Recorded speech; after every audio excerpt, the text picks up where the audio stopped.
বাংলাদেশে হিন্দু সংখ্যালঘুদের বিরুদ্ধে আক্রমণ, মামলা প্রত্যাহার, হয়রানি বন্ধ, চিন্ময় প্রভুর মুক্তি ও ন্যায়সঙ্গত বিচারের দাবিতে প্রধান উপদেষ্টা ডক্টর মোহাম্মদ ইউনূসের কাছে দাবি জানিয়েছেন গ্লোবাল হিউম্যান রাইটস ডিফেন্সের আইনজীবীরা। ফোরামটি ৬ দফা দাবি ও একটি পিটিশন প্রধান উপদেষ্টা ও বাংলাদেশের প্রধান আইন কর্মকর্তার বরাবরে পাঠিয়েছেন বলে জানিয়েছেন তারা।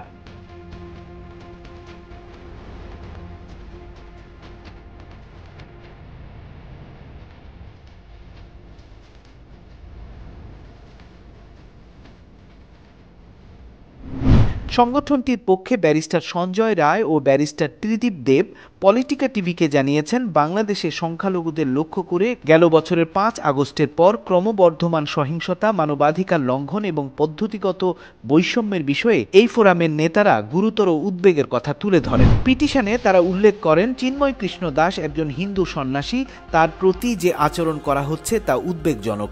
চিন্ময় দাসকে বানোয়াট অভিযোগে কারারুদ্ধ করা হয়েছে বলে দাবি করে তারা অভিযোগ করেন, তার আইনি প্রতিনিধিত্বের অধিকারও মানা হচ্ছে না।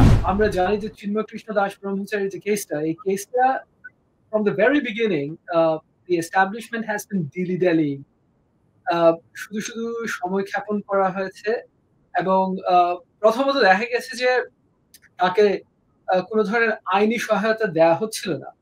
So we made it very clear in the petition যে as an arrestee, Chinmoy Krishna Das has every single right to be represented by a lawyer of his own choice. Chinmoy Krishna Das নামে একজন মঙ্ক, হিন্দু মঙ্ক, ওনাকে arrest করা হয়েছিল এবং আজ পর্যন্ত 45 days ধরে ওনাকে এখন পর্যন্ত বেইলে ওনাকে রিলিজ করা হয় নাই।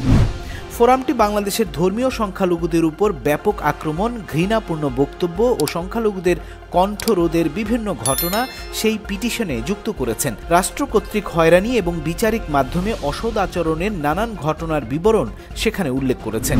শত শত ডাটা আমাদের কাছে রয়েছে এবং স্পেশালি হিন্দু বৌদ্ধ খ্রিস্টান ঐক্য পরিষদ তাদের প্রত্যেকটা ডেটা এগুলো পাবলিশ করেছে, কতগুলি মানুষের উপর হামলা হয়েছে, কতগুলি মন্দিরে আক্রমণ হয়েছে। তো এই বিষয়গুলো আমাদের নজরে এসেছে এবং আমরা মনে করি যে বর্তমান সরকারের প্রধান হিসেবে ইন্টারিম গভর্নমেন্টের chief adviser doctor Mohammad Yunus এই বিষয়গুলো ওনার নজরে আনার জন্যই আমরা এই পিটিশনটা দিয়েছি। At the same time, we have also pointed out যে বাংলাদেশের ধর্মীয় এবং জাতিগত সংখ্যালঘুরা যাতে সর্বপ্রকারের রাষ্ট্রীয় সহায়তা পায় এবং নিরাপত্তায় থাকতে পারে। We have focused on that.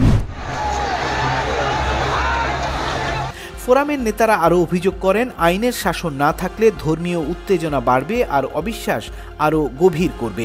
একই সাথে বাংলাদেশের ধর্মনিরপেক্ষতা, সাম্য ও ন্যায় বিচারের সাংবিধানিক মূল্যবোধকে বিপন্ন করবে। ফোরামের নেতারা সতর্ক করে বলেন, উদ্বেগগুলোর সমাধান না করা হলে তারা জাতিসংঘের সংস্থা ও অন্যান্য আন্তর্জাতিক সংস্থার দ্বারস্থ হবেন। Politika TV news desk.